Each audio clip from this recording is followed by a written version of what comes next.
కష్టాలైనా నీ కొరకు బ్రతకాలన్న ఆశ, నీ కొరకు జీవించాలన్న ఆశ అని సమర్పించుకుందామా?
హృదయపూర్వకంగా నిజంగా నిర్ణయించుకుంటూ, దేవా ఎంత నీ కొరకు బ్రతకాలన్నా బ్రతకలేకపోతున్నానయ్యా. రిపెంట్ కాన్ఫరెన్స్ కోసం నీకు వందనాలు. మరొక్కసారి పశ్చాత్తాపం పొంది నా బ్రతుకు మార్చుకోవడానికి ఇచ్చిన అవకాశంకి నీకు వందనాలయ్యా.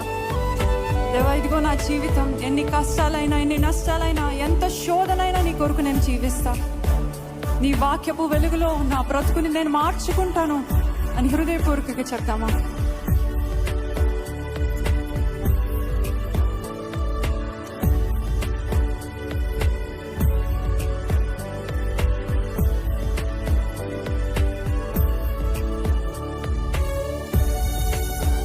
మనస్ఫూర్తిగా పాడదామా?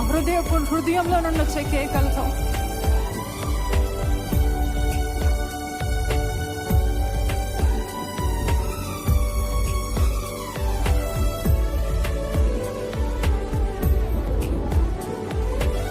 నా త్రోవకు వెలుగై, పాదములకు దీపమై,